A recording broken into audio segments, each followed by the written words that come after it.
My best moments improvising are when I'm like looking outside of myself, hearing everything happen and then playing it. And I'm like, oh, here that comes. And now I'm going to play this. And here I'm going to play that. And I'm like playing it before I play it, and I got to the point where I was like, okay, this is like meditating, improvising, man. It's like, it's beautiful just to like know the language and just like go, hey, like you want to play? Like, we don't even have to talk about anything. You could just start and we could just go. Like, I could do that all day long. It could be any style, it could be any key, it could be anything. It's like speaking French to somebody who knows French. You're like, oh, you know French? Oh, yeah, well, hey, what's up? You're just like, blah, blah, blah, blah, blah. You know what I mean?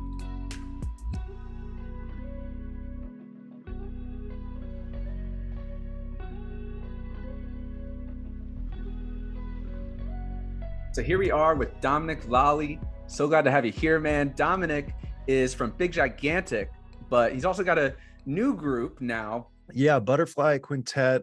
Basically, really, it was a product of the lockdown and the us musicians really not having a space to make music anymore. All of us in the band have known each other for several years, and probably the guy who I've known, and I think the other guys as well probably had known least, was Hunter. Everyone else is like Denver transplants, but Hunter grew up in Denver. And so, things kind of went down and all of our gigs kind of stopped. And I know he was kind of like going over to Deitch's and stuff and Borum's and doing some stuff, hanging with them. He really just group text us one day and said, hey, like, you guys want to do, Cervantes is this club in Denver. I don't know where you live. Hunter was like, hey, do you guys want to do a monthly or something there? It'll just be tables. It'll just be fun. Like, we can just do whatever. We wrote some jazz tunes. You kind of funk them up a little bit, style, couple originals. Deitch was cool. Brought some originals to the table. It was cool. And it was just a vibe. We had a great time. And so it was kind of like, okay, well, let's do it again. So we did it again and we did it again. And then, every time we did it for probably 6 months, we did it or something like that. Once a month, everyone just kept writing something new. And so kind of towards the end of, I would say, last year, I can't remember exactly because it's been a little minute. I was kind of like, oh, well, we have enough we actually have enough songs to record an album. Like, maybe let's make an album. So we just went into the studio and recorded this album. We haven't had a ton of gigs other than that since then, because now that things have picked up, everyone's gotten busy again. Lettuce has gotten really busy again. Big G's gotten really busy again, Break Science and stuff like that. So we haven't done a ton of gigs, but we have our album release party coming up in Denver. The album's been done for a while, but we wanted to time it with having vinyl out and be able to sell vinyl at the show and stuff like that. It's really just a collection of songs that we all wrote. I'm trying to think, mostly Deitch songs, Hunter songs. I have a song. Benny Bloom has a song or two. Borum has a song or two. So, but it's all just original stuff we wrote with each other, kind of in mind. And it's just a vibe in its own thing. It's kind of funky. It's kind of jazzy. It's just but it's a bunch of cool tunes that we love, and we love playing with each other, and we're excited to play again some more with each other, because we like create a cool vibe for sure. And it's a lot of talented cats in the band. In introducing the band, I think it'd be really cool to hear from you. Like, you mentioned Deitch and all these other guys, what you admire specifically about them. Yeah, sure. Deitch, Adam Deitch, the drummer for Lettuce and Break Science. Adam's a legend. His parents are amazing musicians. He just grew up in it, in music. So it's great getting to play with someone who's just been playing music forever, just so deeply rooted in so much amazing music. Borum is just another guy with just a really eclectic music taste and a great player. He's done all this hip hop stuff, but he loves jazz music. He does break science. So he does a lot of electronic music stuff, but he does like all this beautiful like solo electronic stuff too, which is really cool. So he's just like fun to play with and pick his brain. And since I'm like a deep in Ableton kind of a guy, it's cool to just like vibe with someone on that. What I love about Hunter, the bass player, Hunter Roberts, is that, Hunter is just probably younger than all of us and just like super open, just ingests everything and is like, oh, sick, sick. And like down to play everything. He's like a sponge. He just has a great vibe and he can play any style. And he's just a fantastic guy, fantastic bass player. And then Benny Bloom is like, he's a horn player, just an insane trumpet player. We both went to jazz school. We both did like, we were both cut from the same cloth. He sings, he's a perfect pitch. I mean, he's as talented as they come. So, great guys, killer band. And like I said, when we get together, there's some seriously good, cool energy and some cool vibes that happen. So it's fun to get to play with these guys. I'd love to hear from you what you think is involved with being like a great bandmate. I think just like being really open, is important, and communication. It's like being in a relationship. So it's like a lot of those type of things, communication and just kind of being open and just being flexible, I mean, it's like if anything in life, and especially these times, I mean, shit happens, and it's just like, man, you can either like let it rub you the wrong way, or you can just go with the flow and make lemonade out of lemons, you know what I mean? And just stuff like that. You just have to be cool and be chill. Cause I mean, hey, if we've learned anything throughout the, like all the pandemic and stuff like that, it's like, I mean, we're still here playing music after all of that. I mean, blessed, you know what I mean? Like Big Gigantic is still like, we're still in the cut big time, still playing major festivals, still touring. And I mean, I'm just like, wow. Because for a moment there, I said, what's my life gonna be like after all this? Because I had no idea, and a lot of bands didn't make it, you know what I mean, through all that. And just fortunate to be able to just really be doing it.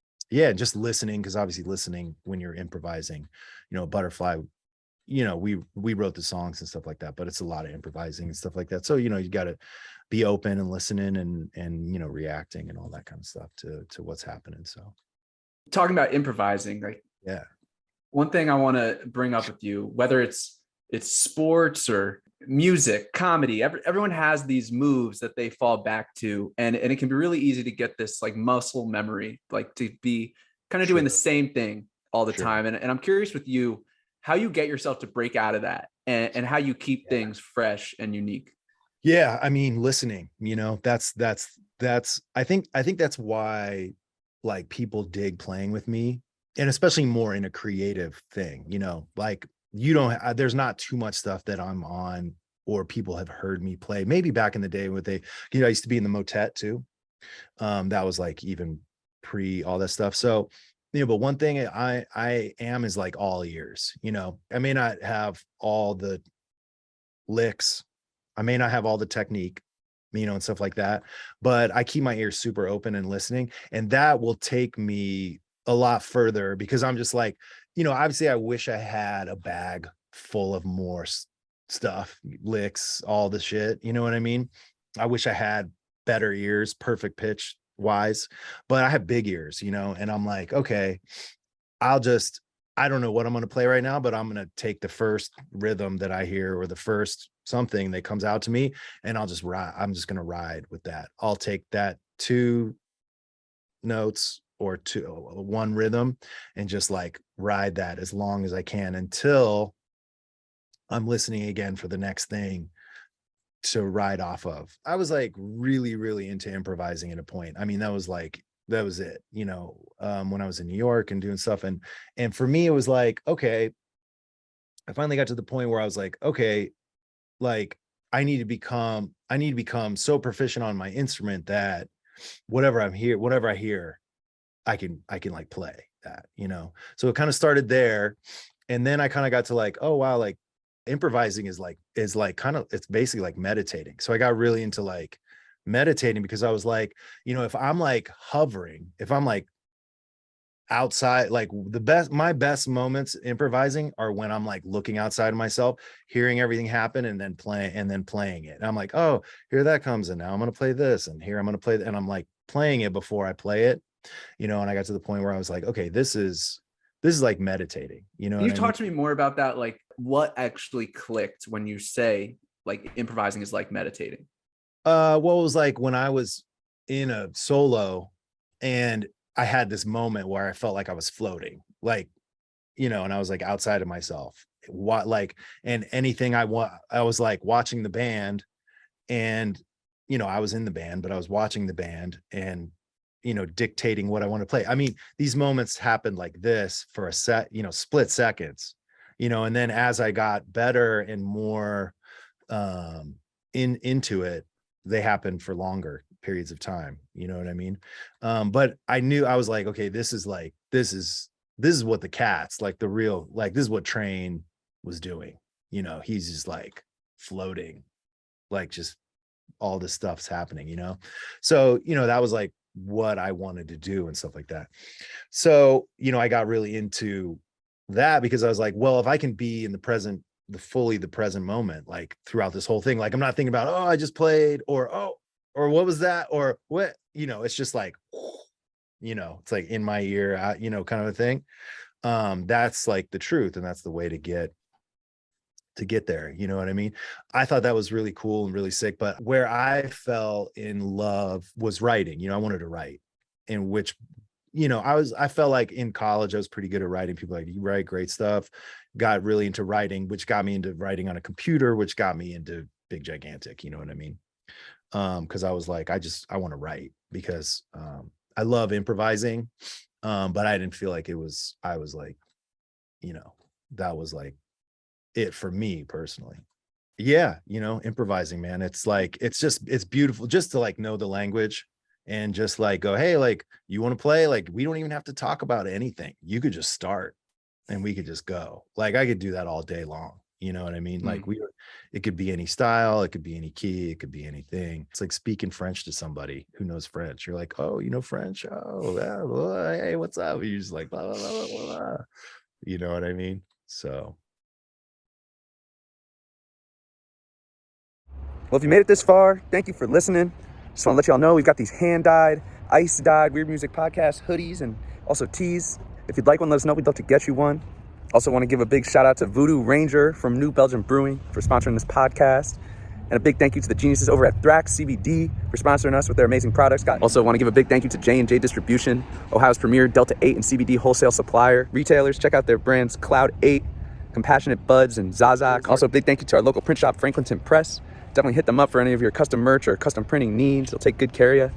Got links in the description. And yeah, much love, y'all. Now back to the episode. What about getting to be a professional musician would you say like brings you the most satisfaction? I mean, probably performing, even though like I love writing and stuff like that. But performing, is really, there's just nothing like, that interaction of live music and people and playing with other people and having a crowd there and stuff like that. I mean, the cherry on top is like, it's your song, you know what I mean?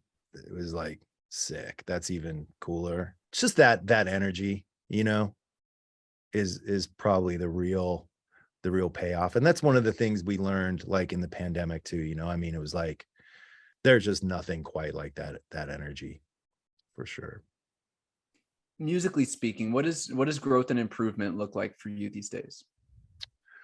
Just being open and just learning every day. It's just like there's so much to learn every day, especially in just in music. I mean, it's endless, so it's kind of all about your perspective on it, but I feel like a good day for me is a day where I'm learning something new and growing, or having some sort of new moment. The cool thing about when I started using Ableton, when I stopped, like, there was a point where I was practicing my saxophone 8 hours a day, and it was like, that was it. And it was, and then, you're obviously learning, but, when you started playing saxophone and you were practicing 8 hours a day, you're learning, your growth is like bigger, right? Because you're starting from the bottom. And so, when I started Ableton and stuff like that for the first time, the cool thing about that is I was learning a lot fast, getting better quick, kind of a thing, and and now I've, not by any means haven't like mastered, either, but I still love to learn both of those things all the time. And, the older I get, I'm just like, I just try not to be too like, I'm old and like I've been there and I know it or whatever, because that's just gonna hinder my growth and learning and stuff. So I just try to keep it fresh and young and just have fun. I just try to have fun. Mm. Do you feel like, talking about your days in New York, being in the motet, then getting a taste of like playing these huge sold out shows at like places like Red Rocks, you know what I Yeah, mean? yeah, As you've gone through these stages, do you yeah. feel like what brings you actual fulfillment, has that all changed, or you've even gotten like a better idea of what brings you real fulfillment? That's a good question. It's so interesting because it's like you're always looking at it from a different angle, in a different perspective. It was like when we started Big Gigantic, it was like me and Jeremy were like, man, like, dude, if we sell out the Fox Theater in Boulder, which is like 800 cap, we're like, dude, we're like retiring, like we're like that's it, dude. Like, forget about it. You know what I mean? And we just did our 10th year of like Rowdy Town at Red Rocks, 2 sold out nights and all that kind of stuff. And it's just like this year for me, the beautiful, like the really beautiful part about it this year and the fulfilling part about it this year for me, um was that my family was there. Like my wife and my kid were there, and my kid was like old enough to like be there and like get it and be like, whoa, this is so cool. Like, and just like having that just like filled me up each night. Music, like musically, just keep it, just like having those aha moments, or just, having a connection with someone, with the Butterfly guys, like, just hitting some of those moments where you just connect on something. When that happens, it brings you back to, um, a moment that you had younger in your life where you like, and so it kind of like reinvigorates that whole special thing in you, so that's why it's just great to just important to keep it fresh and keep it open, and just keep having that circle like reignite itself. So like being a musician, you've had the uphill climb, you've kind of gotten to a place where you found like level ground.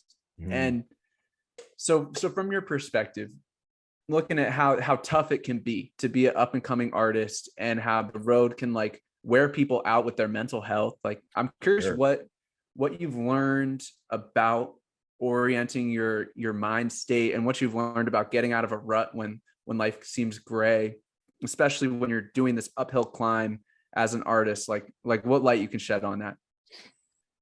Man, that's tough. It is tough. I mean, it's I have to say that, I just because I'm a little bit older, and so I've lived in like with my feet in like two different worlds, and my come up is so different than the come up is right now, because of social media thing, just lots of different things like that. So I can imagine that it's a much different experience for an artist now on the come up than it was for me back in the day.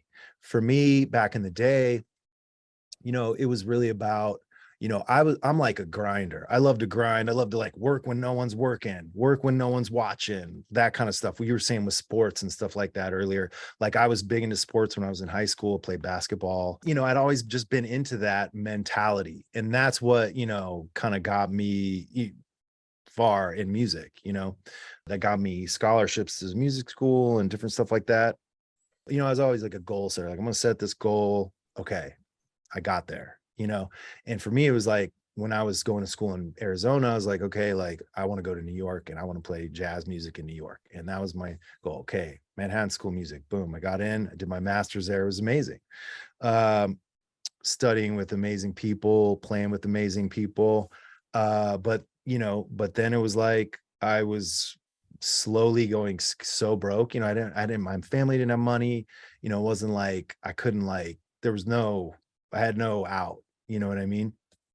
So I just kept trying to suck it up and just kept working and working and, working on music, not working a job because I couldn't find a job and I didn't have a lot of gigs. So I was getting more in debt. It was getting real spicy, it was getting real bad.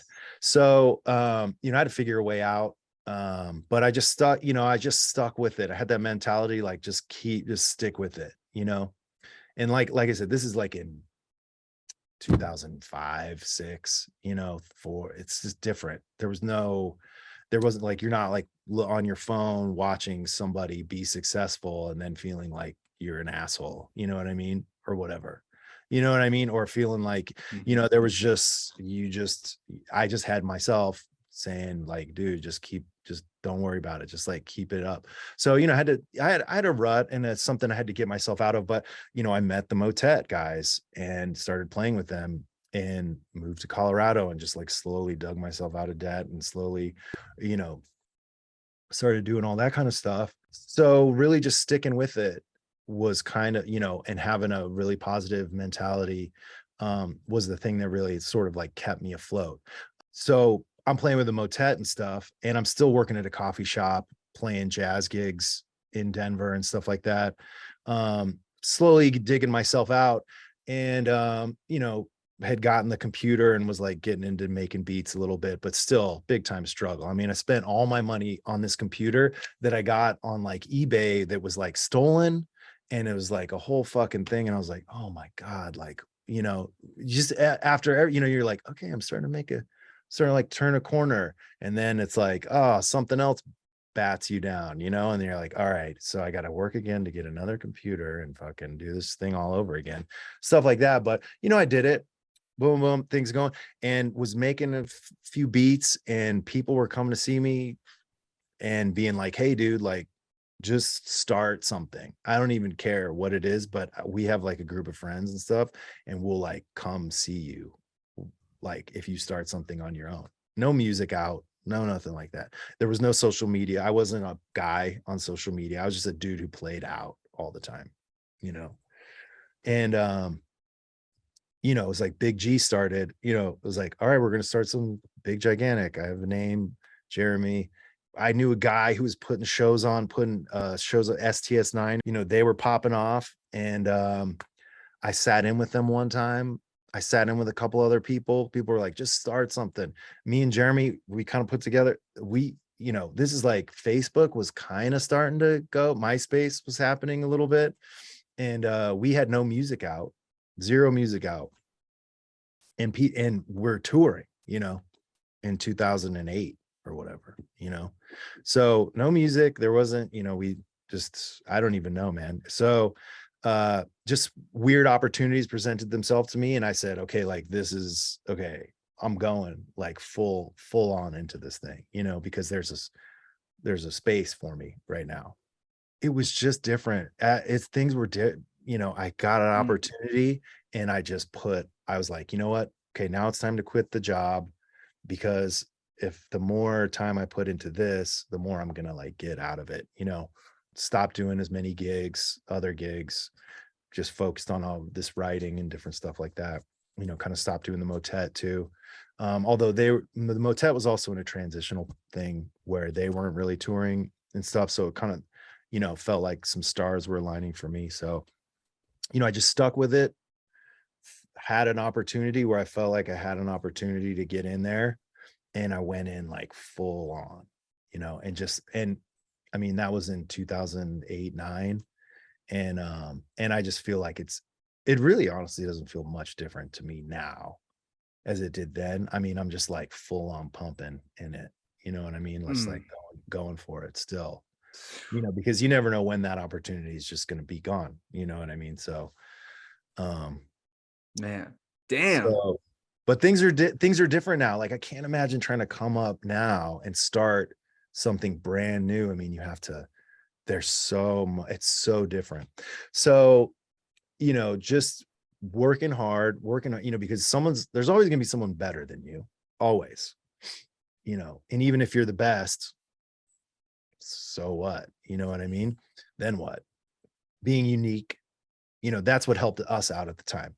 you know, all the musicians and the jam band people who I was in jam bands and that scene, you know, they were like, what are you doing with the electronic music? Like, this isn't music. All the DJs were like, what are you doing? Like, this isn't DJing. And I was like, fuck all y'all. Like, I'm doing this because it's different. And, you know, obviously it paid off. So, you know, being unique and doing something different is a big part of it as well. And yeah, just working hard, you know, and just keeping at it. Just got to keep, and don't let anyone tell you otherwise. You know what I mean? Mm. You mentioned like being in debt, Yeah. working an hourly rate to get your computer, and then this computer gets stolen. Like, Yeah. when you're like staring at these walls right up against your forehead, like bashing through them, there's another wall. Like, what is your self-talk? What was that like that got you through that adversity ultimately to where you are now? It's interesting. Like, you know, the real perspective on it is now that I have a child, you know, I'm like, I like never want any adversity to happen to my child, but the adversity is really the thing that's like shaped me. And, you know, and that stuff like made me pissed. Like, I got pissed. I got mad, you know, and that fire.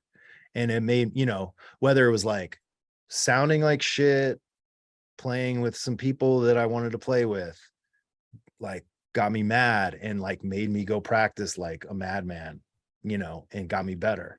Or being like, how could somebody do that, you know, sell me a computer? And, you know, and that just like made me pissed, and just fine, I'll take all this angry kind of energy and just like put it into like a positive ball of light and just like go, you know. That's the way at least I was as a person, you know, try to take the sort of like negative and angry kind of energy. I'm not really like, I try not to be, I mean, everyone gets a little angry, you know, no one's perfect, but try to take that more negative energy and put it into something that was like a white hot ball of light, and really just like go do something with it, you know. Yeah, chip on your shoulder can be so Yeah, valuable. man. I mean, you know, that's like, it's like it's like the basketball shit, you know. It's like, okay, all right. You know, world, or this person, or that, or my instrument. All right. Like, you know, I'll show you what I can do. You know what I mean? So What might you say to like your cousin just starting out, saying, I want to be a full-time professional artist with my own brand? What might you say to them? yeah, just it's kind of the same stuff I said before. Just, you know, hard work, because there's always going to be somebody better. There's always going to be some, you know, but, you know, just working hard, being smart, working smart, you know, um, being unique, having something unique to bring to the table. Probably those things are like, I would say, probably some of the main points, you know. And just, you know, not getting down, like, or if you get down, like, use that in a positive way to really bring yourself to a new level. And just, you know, always setting goals. You know, I've always like try to set goals and follow stuff through. I mean, these days, just having, you know, um having relationships with people. I mean, you can't do it all yourself too. I mean, and you know, I've had, you know, lucky enough to just have relationships with people who've really helped me out a lot. You know, and I guess your moment will come, like, in some way, shape, or form, and just being ready, you know, being ready for that moment. Dom, Big G, thank you so much for joining me here, Of man. This has been course. awesome. Absolutely. Great chatting with you. Great questions. Hell yeah. Thank you for taking them. And Butterfly Quintet, that's Yeah. New album. It's called Coasts, and it'll be available everywhere November. And if you're in the Denver area, we have a show at Ophelia's, and we'll have vinyl there that we'll be selling. And I'm sure we'll have like an online store up where you can purchase our vinyl and maybe some merch and stuff like that too. So be on the lookout for that, and some great music and some great musicians. So hope you guys will check it out. my man. Thanks again. Yeah, good chatting, bro.